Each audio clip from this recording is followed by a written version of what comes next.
To find the MAC address of a network interface, you can use the IP command.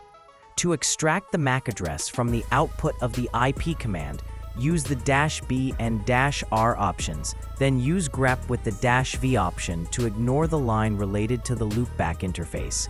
And finally, extract the third column, which is the MAC address, using a WK command.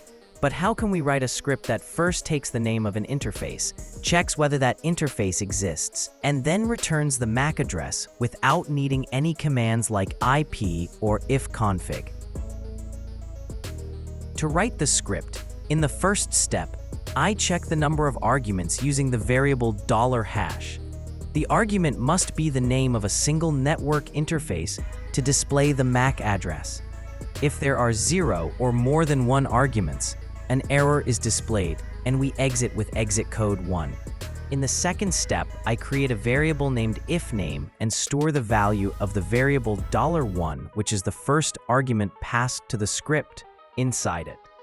In the third step, I check whether the directory root sys class net ifName exists, where ifName is the variable name or the interface name. Every network interface has a subdirectory in this path.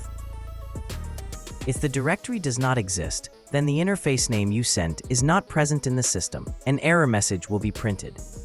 You might want to use the script within another script, so it's better to indicate an error by exiting with exit code 1. If the directory exists, then there is a file named address inside it that contains the MAC address of the network card. I read the contents of this file using the cat command and print it. Give the file execution permission with the change mode command. First, I test it without any input, and it prints an error message. Then, I try it once with an interface named ETH0 that doesn't exist on my system.